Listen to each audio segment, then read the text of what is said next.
Welcome back to crack study. तो आज हम पढ़ रहे थे चैप्टर नंबर 3 अब्यू। तो अब्यू की पढ़ रहे थे हम एक्सरसाइज लास्ट विविध यानी मिसलेनियस एक्सरसाइज, और इसके भी हमने पहले और दूसरे क्वेश्चन पढ़ लिए थे लास्ट लेक्चर में। तो आज के इस लेक्चर में हम करेंगे क्वेश्चन नंबर 3, 4 और 5 छोड़ करके क्वेश्चन नंबर 6। 5 क्यों छोड़ा है नेक्स्ट लेक्चर में बता दूंगा, क्योंकि 5वां क्वेश्चन नेक्स्ट लेक्चर में हम करने वाले हैं। चलिए शुरू करते हैं बिना किसी देरी के लेक्चर। आइए देखते हैं क्वेश्चन नंबर 3। देखिए question number 3, question number 4, question number 6, तीनों का कॉन्सेप्ट लगभग सेम है, इसीलिए इस वीडियो में अगले 10 मिनट में सिर्फ और सिर्फ इन्हीं 3 क्वेश्चन पे बात करेंगे। क्वेश्चन नंबर 3 की बात कर लेते हैं, माफ कीजिएगा। एक्स और Y Z, X Y Z ये किसी अवयव है ए, इसके अवयव है, आपको वो अवयव याद करने हैं। ऐसा क्वेश्चन हमने अवयव के गुणधर्म याद कीजिए एक्सरसाइज 3.2 में बहुत अच्छे से किया हुआ है। तो ये इसमें भी अवयव निकालना है और इसमें भी अवयव निकालना है, इसलिए मैंने कहा आपसे कि आज के लेक्चर में मैंने क्वेश्चन नंबर 5 इसलिए छुड़वा दिया क्योंकि 3, 4, 6 ये तीनों ही क्वेश्चन सेम कंसेप्ट के हैं। तो आइए देखते हैं, अवयव निकालना है। कंडीशन कह रहा है कि एक्स वाई जेड अवयव ये ए है, इसके अवयव है, और ये जो है एक कंडीशन, एक समीकरण दे रखी है A dash is equals to आई, इसको संतुष्ट करते हैं। That is the point, that is the key. Question already कह चुका है कि ए डैश इज इक्वल्स टू आई, ये है ही है, ये तो सत्य है। इस सत्य को ये कंडीशन सॉल्व करा रही है, ये ए अवयव इसमें फिट बैठेगा। आपको एक्स वाई जेड के मान याद करना है, तो भाई इसके लिए आपको ए तो दे रखा है, ए डैश चाहिए, निकाल लेते हैं ना। ए डैश निकाल लीजिए, ए डैश। ए डैश क्या होगा, इसकी पंक्ति को बनाइए कॉलम, यानी कि 0 2 बाई जेड, और दूसरा बन जाएगा एक्स वाई माइनस जेड, तीसरा बन जाएगा एक्स माइनस वाई जेड। निकल गया जी ए डैश। अब ध्यान देना, since A dash is equals to I है, ठीक है, A dash is equals to I. अब ये कंडीशन हमें क्या कह रहा है, ये कंडीशन दे रखी है, ये कह लो ये कंडीशन ऑलरेडी पॉसिबल है, ये कंडीशन सिद्ध है ही है। हमें ये नहीं देखना कि ये कंडीशन पॉसिबल होगी नहीं होगी, इसने कहा है कि भाई ये तो है ही है। अब आप एक्स वाई जेड निकालो। तो मुझे एक बात बताओ, ए डैश का मतलब है कि दो मैट्रिक्स है, एक मैट्रिक्स ए और एक मैट्रिक्स ए डैश, दोनों की क्या हो रही है, गुणा। तो गुणा कर लेते हैं। अब आप डायरेक्ट समझना, दो अवयव की मैं गुणा कर रहा हूँ, वो भी 3x3 की, और वो भी डायरेक्ट करूंगा। उम्मीद करता हूँ आप ना अवयव के गुणधर्म जान चुके हैं, आपको अवयव के गुणधर्म पता है, तभी आप ये लेक्चर देख रहे हैं। अगर नहीं देखा है तो आपको अवयव के गुणधर्म आने जरूर चाहिए, जिसमें आप गुणा, भाग, जोड़, घटानी, ये सारी चीजें आनी चाहिए। I hope to get the point. चलिए गुणा करते हैं। पहले ए है फिर ए डैश है, तो ए की लेते हैं बेटा पंक्ति, ए डैश की लेंगे हम कॉलम, और पहले पंक्ति के पहले अवयव की गुणा पहले कॉलम में। चलिए शुरू करते हैं भाई। 0 की 0 में 0, नेक्स्ट 2y की इस वाले 2y में हो चुका होगा 4y²। आगे बात करें z की, z में हो चुका होगा प्लस z²। आ गया आपका पहला अवयव। अगेन पहली पंक्ति दूसरा कॉलम इस बार, यानी कि ये वाला कॉलम। इस वाले कॉलम की बात करें, 0 की मल्टीप्लाई x में 0, 2y की इस y में हो चुका होगा 2y², z की मल्टीप्लाई माइनस z में हो चुका होगा माइनस z²। थोड़ा सा बड़ा बना लेते हैं। आगे थर्ड वाले की बात करते हैं, तीसरे कॉलम के लिए 0x यानी कि 0, 2y यानी कि माइनस y, बोले तो माइनस के 2y², z यानी कि प्लस z²। अच्छा नेक्स्ट, अब पहली पंक्ति का हो गया मामला। अब बात करते हैं दूसरी पंक्ति की, यानी कि इस वाले की, यहाँ पे मैं एरो लगा रहा हूँ एक्स वाई जेड वाले की, ठीक है। x की 0 में 0, y की 2y में 2y², माइनस z की प्लस इस वाले z में तो माइनस के z²। आगे सेकंड पंक्ति, सेकंड कॉलम, x की इस वाले x में करेंगे x², y की y में करेंगे प्लस y², माइनस z की माइनस z में करेंगे तो प्लस z²। फिर दूसरी पंक्ति तीसरा कॉलम, x की अगेन x में करते हैं तो x², y की y में माइनस y में करेंगे माइनस y², माइनस z की माइनस z में करेंगे प्लस z में करेंगे तो माइनस के z²। फिर तीसरी पंक्ति वाले बात करते हैं। अब बात कर रहे हैं हम इस तीसरी पंक्ति के लिए, ठीक है। तो ये मैं मिटा देता हूँ ताकि आपको कुछ कंफ्यूजन ना रहे। चलिए तीसरी पंक्ति, x की 0 में करेंगे 0, माइनस y की इसमें करते हैं तो माइनस के 2y², z की z में करेंगे तो प्लस के z²। आगे x की मल्टीप्लाई इस वाले x में करेंगे तो x², माइनस y की इस वाले y में करेंगे तो माइनस y², माइनस z की प्लस z में करेंगे तो माइनस के z²। आगे बात कर लेते हैं तीसरी पंक्ति तीसरा कॉलम, x की x में x², उसके बाद माइनस y तो प्लस के y², z प्लस के z²। अब इस इक्वल्स टू में i दे रखा है ना, i जगह की सॉल्टेज की वजह से कर रहा हूँ ऐसा, ठीक है। i 3x3 का मैट्रिक्स, अगर मैं शिकोटी की बात करूँ तो 3x3 के लिए i क्या होता था, आपका जवाब होगा 1 0 0 0 1 0 एंड 0 0 1। अब देखो ये बन चुका है दो समान अवयव का क्वेश्चन। समान अवयव कहता है कि भैया अगर ये दोनों अवयव समान है तो इनका प्रत्येक अवयव समान होगा। अब यहाँ से क्वेश्चन करेंगे आप स्वयं। कैसे भाई, ये अवयव का पहला अवयव क्या है 4/² प्लस z² किसके बराबर है, तो आप कहोगे 1 के। तो यहाँ पे आप इक्वेशन बना लेंगे और इन्हें सॉल्व करेंगे आप खुद से। 4/² प्लस z² का मान 1 है, इक्वेशन 1 डाल लेना। ऐसे ही y और z में एक और इक्वेशन यहाँ से मिल जाएगी जो कि है 2y² माइनस z² का मान 0 के बराबर, इक्वेशन नंबर 2।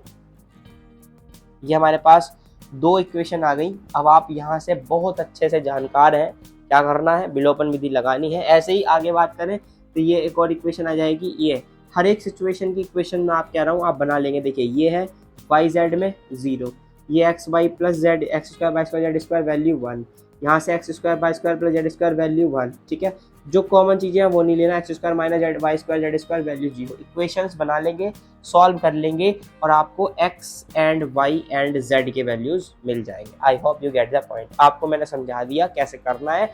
उम्मीद करता हूँ गुणधर्म आपको पता ही है, गुणा करने आपको आती है। विलोपन विधि कक्षा 10 का मैटर है, यहाँ से आप सॉल्व कर लेंगे। क्वेश्चन नंबर 4 पे बात कर लेते हैं। क्वेश्चन नंबर 4 और 6 दोनों एक जैसे हैं। ये थोड़ा सा नया कॉन्सेप्ट है, इसके लिए मैं आपको सिखा रहा हूँ। इसमें बेसिकली आपको 3 अवयव दे रखे हैं। अब हमने गुणधर्मों में पढ़ा है भाई 2 अवयव की गुणा, 3 दे रखे यार, या तो चलिए करते हैं भाई, क्या दिक्कत है। चलिए तो गुणा दे रखी है तो गुणा करेंगे, स्टेप बाय स्टेप करेंगे। पहले भैया पहली पंक्ति पहला कॉलम लगाओ जरा जोर से। 1 की 1 में करेंगे जी 1, 2 की 2 में करेंगे जी 4 और जी 1 की 1 में करेंगे 1। चलिए आगे पहली पंक्ति दूसरा कॉलम करो जी भैया 0 2 0 0, 2 ही कर लेते हैं ना, खत्म करो मसला। आगे जी पहली पंक्ति तीसरा कॉलम 0 हो चुका होगा, 1 और 2 हो चुका होगा और 2 और 2 4 हो चुका होगा। चलो और अच्छे से लिख दो, जब यहाँ 2 + 2 लिखा है 2 + 2। चलो पहली पंक्ति पहला कॉलम पहला अवयव, पहली पंक्ति दूसरा कॉलम दूसरा अवयव, पहली पंक्ति तीसरा कॉलम। हो गया जी, बस हो गया। ये मैट्रिक्स आपका कुछ इस तरीके से आ गया, यही आएगा कि और कुछ तो आने का नहीं। और साथ में मल्टीप्लाई में क्या दे रखा है 2 0 x और बराबर में क्या दे रखा है 0। चलो 0 को तो बाद में करेंगे, इसको अच्छे से लिखूँ तो ये आ गया 4, इसको अच्छे से लिखूँ तो 4 और 2 हो गया 6। अब इसकी गुणा करते हैं भाई, पहली पंक्ति और एक ही कॉलम है तो पहली पंक्ति की मल्टीप्लाई कर लो तो जरा, पहली पंक्ति और पहला कॉलम करो मल्टीप्लाई। 6 की 0 में करेंगे तो 0 प्लस 2 की करेंगे 2 में 4 प्लस x की करेंगे तो 4x, ये आया। और बराबर में कितना दे रखा है साहब 0। सॉल्व करो तो 4 + 4x का मान 0 के बराबर होना चाहिए, यानी 4x का मान -4 के बराबर होना चाहिए, x का मान -1 के बराबर होना चाहिए। अर्थात क्वेश्चन नंबर 4 के लिए x का मान कितना होगा, तो आपका जवाब होगा -1। 4 क्वेश्चन हो गए। 4th क्वेश्चन के लिए आंसर आया x का मान -1। देखिए अगर थोड़ी सी देखने में दिक्कत हो रही है तो मैं लिख देता हूँ, यहाँ की लास्ट की 3 लाइनें लिख रहा हूँ। लास्ट की लाइन है 4 + 4x = 0 एंड अगेन 4x बराबर -4 एंड x बराबर -1। तो ये लाइनें हैं, ये x का मान निकल गया क्वेश्चन नंबर 4 के लिए। अब देखो क्वेश्चन नंबर 5 जो मैंने छुड़वा दिया है वो a² + a + i वाला है, उसको हम अभी कर लेते हैं। फिलहाल क्वेश्चन नंबर 6 पे बात करो। Same concept as question number 4, multiply कीजिएगा, यहाँ भी मल्टीप्लाई कीजिएगा, = 0 दे रखा है, सेम एज इट इज जैसे यहाँ दे रखा है वैसे यहाँ करना है एंड वही डिजिट निकालनी है, वही वैल्यू निकालना है, वही वाला मान निकालना है जो कि है x का। तो उम्मीद करता हूँ आप क्वेश्चन नंबर 6 कर लेंगे, ये आपका होमवर्क हुआ। अब बात कर लेते हैं क्वेश्चन नंबर 5 की। लगे हाथ, चूंकि समय भी है, मौका भी है और दस्तूर भी, तो चलिए क्वेश्चन नंबर 5 की ओर बात कर लेते हैं। लिख लेते हैं क्वेश्चन नंबर 5 को। क्वेश्चन नंबर 5 क्या कह रहा है जी, क्वेश्चन नंबर 5 में आपको एक ए मैट्रिक्स दे रखा था, लिख लेते हैं। क्वेश्चन नंबर 5 अवयव ए बराबर दे रखा है 3 - 1 1 एंड 2 और सिद्ध करके दिखाना है कि a² - 5a और +7i का मान 0 है। चलिए सिद्ध करके ये दिखाना है, बहुत आसान सा सवाल है, अपने एक्सरसाइज 3.3 में ऐसे कई क्वेश्चन किए हैं। चलिए कर लेते हैं। देखो इस कंडीशन को प्रूफ करने के लिए आई चाहिए, 2 + 2 का वो होता है 1 0 0 1, पता है आपको। ए चाहिए, वो ये दे रखा है, क्या बचा a²। निकाल लेते हैं, a² निकालेंगे, क्या होता है a², a × a, यानी 2 बार a लिखो। एक है 3 - 1 1 0 1 2, एक बार फिर लिखो 3 - 1 1 2 और अब इसकी मल्टीप्लाई करो जरा मल्टीप्लाई। पहली पंक्ति पहला स्तंभ 3 × 3 = 9, 1 की -1 में -1, 3 की 1 में 3 × 3, 1 की 2 में 3 2 × 2, अगेन -1 मल्टीप्लाई 3 में -3, 2 की -2 में -2, -1 की 1 में -1, 2 की 4 में 4 +4 और अच्छे से सॉल्व करो। लिखो आ गया आंसर 8 - 5 5 और 3, तो ये आ गया आपका ए स्क्वायर। अब देखो ये आपको सिद्ध करके दिखाना है that A square minus 5a minus plus 7i का मान 0 के बराबर है। तो एक काम कर लेते हैं, टेकिंग LHS कर लेते हैं इसकी। टेकिंग LHS, क्या है LHS? ये है LHS। जगह की वोल्टेज की वजह से मैं डायरेक्ट मान रख रहा हूँ, आप ऐसा नहीं करेंगे। ए स्क्वायर का मान क्या था? 8 माइनस 5 5 एंड 3 माइनस 5 इंटू ए क्या था? ए था आपका 3 माइनस 1 1 2 और प्लस 7 इंटू आई क्या होता है 2 क्रॉस 2 का, तो आपका जवाब होगा 1001। आप आई होता है तत्सम का व्यू। चलिए सॉल्व कर लेते हैं इसको। 8 5 माइनस 5 3 माइनस इसकी मल्टीप्लाई कर लेते हैं 5 के अंदर, तो 5 थी 15 5 का ना 5 माइनस 5 5 दूनी 10 और प्लस इसमें मल्टीप्लाई करो 7007।